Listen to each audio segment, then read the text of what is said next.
Ahí estamos, dale ritmo a la radio porque comienza el consultorio de bolsa más esperado de la semana. Con el único e inimitable Alberto Iturralde, analista independiente y responsable de díasdebolsa.com. ¿Cómo estás, querido Alberto? Muy buenas. Fenomenal, Luis Vicente, fenomenal. Y además, con ganas de explicar dos circunstancias importantes que han sucedido durante estos días. Así es que cuando tú me des el ok, vamos con ellas. Preparado, listo, ya, no nos hagas esperar ni un segundo. Vale, antes de comentar el mercado en general, vamos a explicar dos circunstancias muy importantes. Una de ellas es lo de la vuelta al permiso de cortos en el mercado español, es decir, se ha vuelto a rehabilitar las posiciones bajistas en el mercado. Se ha producido un fenómeno muy curioso. Y yo siempre les digo a ustedes que de algún modo el desconocimiento del mercado está blindado en España. Y es que quienes normalmente opinan sobre todo lo que sucede en torno al mercado probablemente no es que ya tengan menos conocimiento, sino que en este caso además están demostrando tener muy poca lógica a la hora de interpretar. ¿Por qué? Porque cuando hace 2 meses se había prohibido la apertura de posiciones cortas, de manera sorpresiva se obligó a cerrar a todo el mundo las posiciones que tenía en ese momento abiertas. Eso no solamente supone grandes pérdidas, supone una sensación marcadísima de que te están cambiando las normas del juego a mitad de la partida. Claro, ¿qué es lo que pasa después de 2 meses sin poder abrirse posiciones cortas? De repente la CNMV habilita de nuevo esas posiciones. Y durante 2 días el mercado recorta. Claro, ¿y qué es lo que hemos visto en los medios? Que todo el mundo atribuye los recortes en el mercado a esa especie de rehabilitación de las posiciones cortas. Es imposible. ¿Y no es verdad? Es imposible, no es que no sea verdad, es que es imposible. Voy a explicar por qué. Cuando tú has tenido ya la vivencia hace 2 meses de que de repente, no que te den un plazo de 1 semana para cerrar los cortos, como habría sido, de hecho a mí me parece que es de una legalidad muy dudosa ese tipo de medidas. No, de repente tú tienes que cerrar los cortos. No te doy plazo de 1 o 2 semanas para cerrar cortos porque los voy a inhabilitar, que sería lo lógico. No, tú de repente los tienes que cerrar. Bueno, pues ¿eso qué provoca? Que cuando habiliten los cortos, solamente va a abrir posiciones cortas el que especule en el intradía. ¿Por qué? Porque sabe que a cierre de sesión o por la noche le pueden de nuevo sacar otra decisión en la que le inhabilitan los cortos, teniendo que cerrarlos al día siguiente en un pánico alcista, por así decirlo, con una pérdida enorme. Con lo cual, ¿qué ocurre? Que el que abre cortos intradía no perjudica, en teoría, por esa visión un tanto peculiar de la bolsa, no perjudica a las subidas por esa visión, porque en realidad no las perjudica nunca. ¿Por qué? Porque tiene que cerrar esos cortos en el intradía y a la hora de cerrar cortos tiene que introducir una orden compradora. Con lo cual se compensan la apertura bajista y la apertura compradora. Por eso los intradiarios no influyen, según esa tesis, a las caídas en bolsa. Entonces, ¿qué ha pasado? Que en esos 2 primeros días de rehabilitación de cortos, todos los que abrían cortos no los han abierto. Tú tienes ya el golpe en el cuerpo. Si tú hablas con un broker, Luis Vicente, te dirá que efectivamente esos 2 primeros días quedaron muy pocas posiciones cortas abiertas a cierre de sesión, porque la gente ya no se fía. De hecho, estos 2 últimos meses lo más probable es que quien quiere especular de manera simétrica, es decir, abriendo largos y cortos, haya ya habilitado una operativa en mercados extranjeros. Véase Alemania, que no ha cometido esa tropelía, o véase Estados Unidos, que me parece muy extraño que algún día adopte una decisión de ese tipo. Y sin embargo, ustedes van a los medios y todos los medios dicen: fíjense, en 2 días que se habilitan las posiciones cortas, el mercado ha caído tanto. Y encima el ejemplo que más se daba es el de Telefónica. Hace 1 semana explicábamos que Telefónica, en Capital Radio, que Telefónica estaba llevando a cabo una campaña masiva de colocación de títulos. ¿Cómo? Con el engaño de toda la vida de Payete. No sabemos cuándo se va a producir la caída, pero sí sabemos que Payete se está colocando, Payete, Telefónica en Inglaterra, todo ese tipo de noticias que hemos escuchado estos días en torno a adquisiciones y ventas de Telefónica, pues era simplemente una estrategia para vender títulos en el mercado por parte del núcleo duro de Telefónica. ¿Qué sucede acto seguido? Que el valor cae. ¿Y qué es lo que los medios hacen? Relacionar las caídas de Telefónica con la reapertura de la posibilidad de cortos. Cuando a los cortos no les ha dado la más mínima gana de abrir cortos en un mercado en el que al día siguiente te pueden volver a hacer esa, entre comillas, faena de, bueno, pues prohibir los cortos y tú tener que cerrarlos con una pérdida enorme, como pasó hace 2 meses. Ese es el problema, que en los medios ya no es que digas, bueno, claro, los medios no entienden por qué los cortos facilitan más subidas en el mercado. Puede ser más complejo de comprender. Sin embargo, parece ser que los medios tampoco piensan mucho, porque casi nadie ha abierto cortos en España en los 2 primeros días. Probablemente cuando ya llevemos un tiempo y se haya olvidado en el ideario colectivo esas medidas, porque ya se nos quedan lejos, la gente volverá a abrir cortos como antes. Pero esos 2 primeros días no los abre nadie. En España se abren, pues, por ejemplo, yo los abro en Alemania, pero no en España. Así es que, Luis Vicente, eso era una de las más importantes. Y otra, nos preguntaban ayer, Crazy Trader nos preguntaba en Twitter sobre OHL. Y es una pregunta muy pertinente porque durante estos días se está produciendo un fenómeno muy habitual en el mercado y que nuestros oyentes deben conocer para actuar en situaciones similares. Y es el siguiente.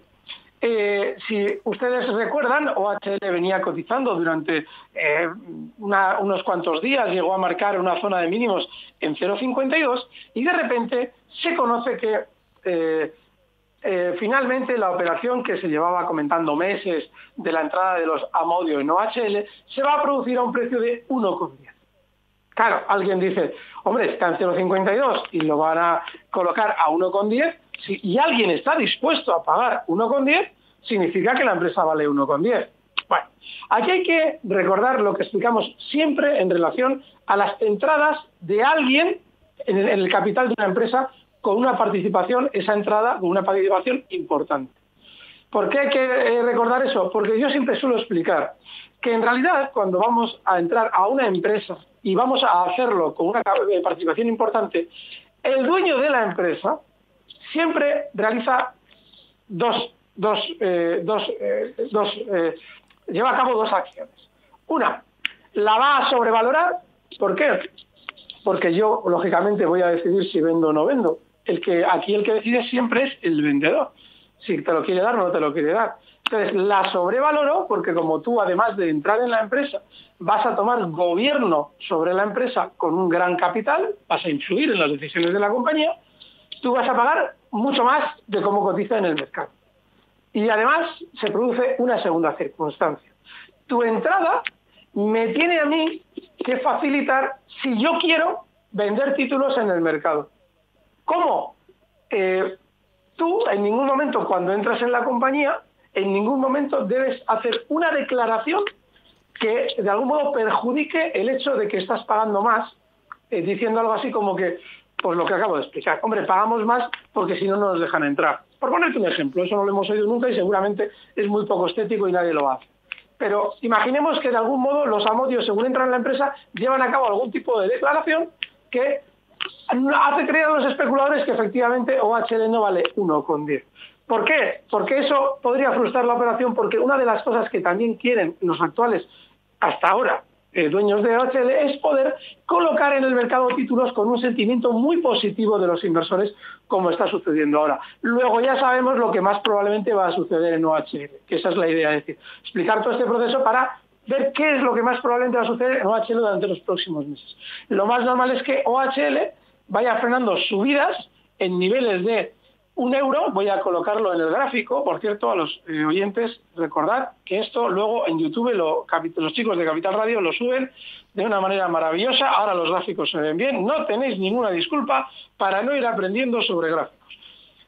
Lo más normal es que llega a la zona 0,99, 1 euro, toda esa zona que marca el gráfico, porque por encima de esa zona, durante los meses anteriores al desplome del coronavirus, el valor estuvo paralizado durante mucho tiempo, seguramente repartiendo títulos en grandes cantidades. Y las personas que se encuentran enganchadas por encima de 0,97, que es el punto en el que se encuentra la línea del gráfico, cuando el valor llega a 0,97 querrán salir.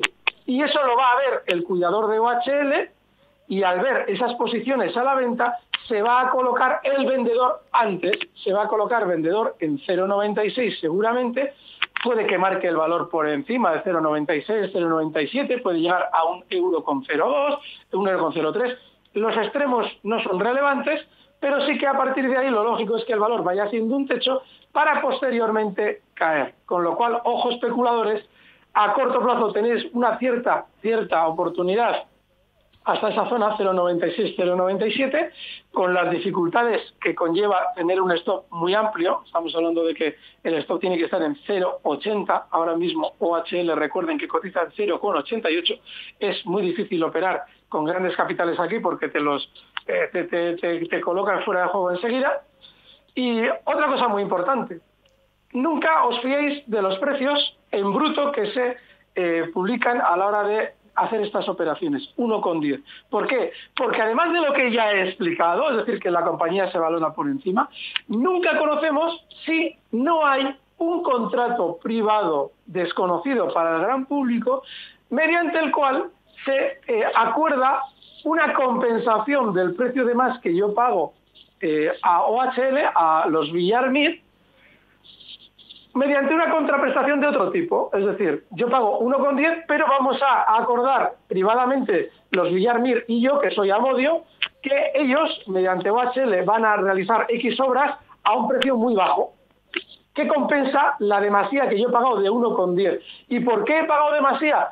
Porque Villar Mir quería que yo pagara demasía, es decir, 1,10, cuando igual tenía yo que pagar 0,80, para poder vender títulos en el mercado. Todo esto son hipótesis, no podemos afirmarlo porque no conocemos la información, ¿de acuerdo? Y no la vamos a conocer nunca. En bolsa, la bolsa es muy opaca, por mucho que crean los inversores que saben, no se enteran de nada porque hay miles de instrumentos para ocultarles la realidad. Gracias por dejarme comentarlo, Luis Vicente, y si quieres vamos con el mercado. Pues sí, ha sido una doble lección magistral para comenzar. La primera explicación de por qué la vuelta de los cortos no explican las caídas y la segunda, muy gráficamente con OHL, pues una evidencia de cómo la asimetría en la información pues da ventajas y desventajas a quienes están en el mercado. Bueno, hay muchas preguntas, como te puedes imaginar, Alberto. Vamos a escuchar las que van dejando nuestros oyentes en el WhatsApp. Hola, buenos días. Mi consulta para don Alberto es sobre Intel. Entré a 61,79, quería que me diera stop loss y precio objetivo. Y si me pudiera analizar Boeing, ¿vale? Una estrategia para entrar en largos en el corto plazo. Gracias. Intel y Vale, Boeing. ¿te importa? Tengo los dos valores fichados. ¿Te importa que hagamos ese comentario de mercado general antes de entrar en los valores? ¿Te parece, Luis Vicente? Me parece muy bien, sí. Sí, como hasta el lunes no estamos. Estos días lo he venido comentando estas semanas y no ha cambiado en especial. Es decir, no es que yo quiera hacer un comentario del mercado para contar algo revolucionario al respecto de lo que vengo comentando, pero sí para de algún modo explicar gráficamente qué niveles son clave porque el formato de YouTube nos lo permite en mayor medida. La zona con el mercado alemán, ¿no? El mercado alemán ahora mismo, ahora vamos con el IBEX, pero es importante el mercado alemán porque el IBEX, esa prohibición de cortos lo ha dejado achatado por completo y vamos a ver ahora, la prohibición de cortos de hace 2 meses. El mercado alemán, que es lo que se está viendo ahora mismo en el gráfico, el DAX, etcétera, tiene una zona clarísima de resistencia en 11.300. Lo más normal es que se produzca y se materialice el escenario que yo comentaba ya, vengo comentando mes y medio, y que por ahora se ha venido materializando, que es un movimiento más lateral. ¿De acuerdo? Ese movimiento más lateral, lo más probable es que tenga un ligero sesgo alcista, en el sentido de que vayamos viendo nuevos máximos, pero con una lentitud enorme. Hemos visto unos ligeros nuevos máximos esta semana en el DAX, etcétera, y lo lógico es que volvamos a ver nuevos, no sé si la semana que viene o la siguiente, pero hay que seguir con ese planteamiento. La zona clave primera son los 11.300 y lo más lógico es que en el tiempo lleguemos a zonas de 11.500. En su día se me escapó de una manera sutil con Marta y Ser esa zona, 11.500, cuando el DAX estaba muy abajo, pero no quise establecerla por aquello de que él sigue usted pensando que, como yo preveía un mercado más lateral, pues imagínense ustedes, si yo hace mes y pico digo que veo los 11.500, estamos todos los días con la matraca de sigue usted pensando que. Entonces, en el caso del IBEX la cosa es muy distinta, porque el IBEX ahora ya se han prohibido ya se han rehabilitado los cortos. Y eso muy probablemente va a suponer para el índice, que no para valores concretos necesariamente, para el índice seguramente más subidas. Estamos hablando de que con estos cortos ya rehabilitados, Ahora hay que observar técnicamente que el IBEX tiene un soporte claro en los 6.420 como inmediato. Aquí se va a ver, voy a acercar este gráfico, aquí está, se ve como en los últimos 2 meses el IBEX ha frenado en 2 ocasiones muy claramente en esa zona 6.425. Bueno, pues ahora lo normal es que esa zona nos pueda servir de stop si queremos estar largos en el índice español y la siguiente zona de parada en zonas de 7.100. Fíjense, el IBEX está en 6.630.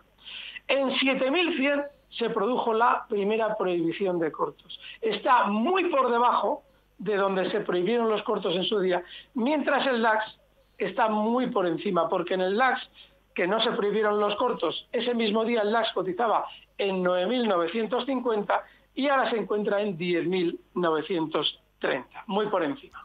Vale, ahora vamos Qué bonita comparación. con Intel. Vamos ya con Boeing y con Intel. El caso de Boeing, a corto plazo, no. Lo más normal es que tenga más rebote, pero a corto plazo no, por lo que yo vengo comentando estas semanas, la dificultad que supone ese aumento de volatilidad en el mercado que han supuesto las caídas del coronavirus. Eso supone un aumento de volatilidad, de nerviosismo y una dificultad enorme para especular en el muy corto plazo. Entonces, claro, si tú aún así dices, bueno, vale, me da lo mismo, la cantinela de la volatilidad ya te la escuché y yo quiero especular en el muy corto plazo. Tu primer soporte tiene que estar en 133,30. Boeing cerraba ayer en $139. Con lo cual, con ese stop puedes estar. El posible o teórico objetivo alcista, si tú quieres especular en Boeing, sería una resistencia importante que se encuentra en 154,67. Intel.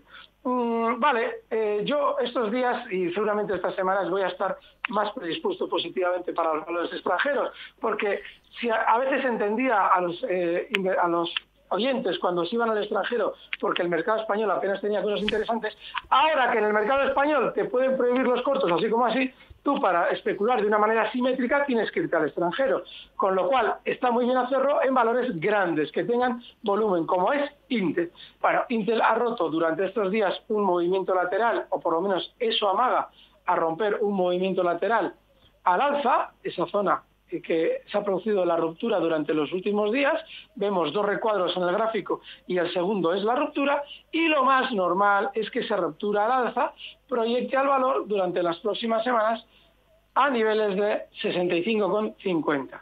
Intel está cotizando en $61, y ese sería el objetivo alcista. Si queremos colocarle un stop a Intel, si Intel las tiene ya, el stop tiene que estar en 61. Bien, estamos buscando cosas buenas en el mercado con Alberto Iturralde en Capital Radio. Y vienen más. Sí, buenos días. Me gustaría conocer la opinión del señor Iturralde. Tengo compradas acciones de Telefónica en 4.20 y me gustaría saber cuáles son los soportes, resistencias y si considera que todavía puede llegar a 4.80 o si ya en 4.35 ya sería mejor venderlas. Muchas gracias. Buenos días. Muy bien, vamos a verlo. Gracias. Miren, yo no me he quedado con los niveles, pero el gráfico lo dice muy claro. El oyente, si quiere ver el porqué de los niveles que le voy a dar, en YouTube lo va a tener en el canal de Capital. Esa zona 390 que dibuja el gráfico, ahí se ve, esa zona 390 es zona de soporte. ¿Por qué? En el pasado Telefónica ha parado caídas en esa zona. ¿Qué ha ocurrido en estos últimos días? Pues que Telefónica ha colocado grandes cantidades de títulos en la zona, por encima de la zona 420. ¿Con qué? Con toda la campaña propagandística de Inglaterra, que si compra bien, que si... Ustedes no sé si se han dado cuenta del absurdo que tiene el estar haciendo propagandas de bonanzas en la gestión de Telefónica, cuando es un valor que viene cayendo desde sus máximos en el año 2000, pues viene cayendo ahora mismo, pues ni más ni menos, a día de hoy, todavía sigue cayendo y está en zona de mínimos. Madre mía, a ver si consigo sacar el porcentaje. El 62%, ni más ni menos. Entonces, bueno, pues seguirán haciendo campañas en 4.20 y yo en 4.20 ya no estaría, porque va a marcar ligeramente por encima. Ahora está en 4.11, pero ya sabemos que ahí estamos en precario, porque durante estos días han colocado grandes cantidades de títulos. Luego, si llega a 4.80, pues no lo sé, pero me parece muy A ver, probable es, pero poco especulable, es decir, poco operativo. No tiene sentido que estemos esperando subidas tan grandes de un valor que ha hecho propaganda la semana pasada, pero son posibles. Yo siempre explico que Telefónica realiza los engaños, los realiza normalmente de una manera retardada, con lo cual igual quieren subir algo antes. Yo desde luego no confiaría en ello. Telefónica, por lo tanto, gráfico que pueden ver nuestros oyentes en el vídeo YouTube, que después de escucharlo, pues podemos compartir efectivamente en el canal de Capital Radio, como hacemos con Alberto Iturralde cada viernes. Vamos a escuchar la siguiente consulta. Adelante. Hola, buenos días. Enhorabuena por el programa. Soy Raúl. Me gustaría preguntarle a Alberto por Acciona. Muchas gracias. Acciona, así, a palo seco.